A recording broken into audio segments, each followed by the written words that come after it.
Reagan Justice Department didn't want to make Nixon's mistake. They looked back and said, look, he put 4 people on the court and nothing changed. They gave us Roe versus Wade and all these other opinions. We're going to do it differently. We're just 2-3 months into President Reagan's term, and Potter Stewart privately reveals that he wants to step down in June of 1981. And remember, Ronald Reagan had said during his campaign that if elected, he would appoint the first woman to the Supreme Court. Who do you appoint? Where do you find this woman? Jimmy Carter appointed more women to the federal courts than all other presidents combined before him. So you had women in the federal courts, but they're all Carter appointees, liberal Democrats. Ronald Reagan's not in the business of putting liberal Democrats in life-tenured positions. So you have to look outside the usual pool where you fish. And he cast his line to Arizona. These people standing on the stepladders are not fruit pickers. They are the White House press, waiting for President Reagan and Judge Sandra O'Connor to stroll casually into view.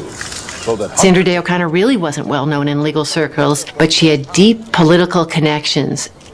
Every step she had made before this point had brought her more into the sphere of national politics.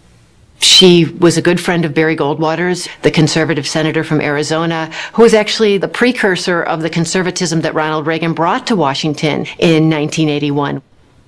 Through serendipity, she had met Chief Justice Warren Burger in 1979 on a houseboat vacation on Lake Powell in Utah.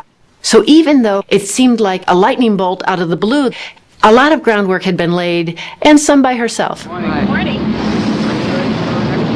Well, I hope so. She knew the burden she was carrying as the first woman to be in that exalted a position in our government, and that people were going to see this as an experiment.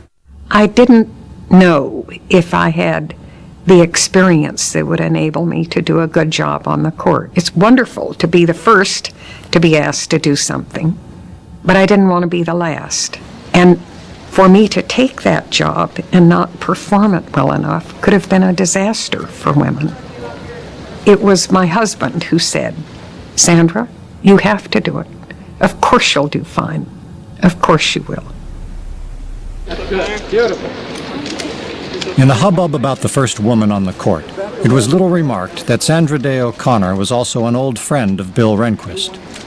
They'd met when she was just 16. They were law school classmates and even dated. They were both lawyers in Phoenix, comrades in arms in the Goldwater Crusade. The expectation, at least in the White House, was that Rehnquist at last would have a sure ally on the court.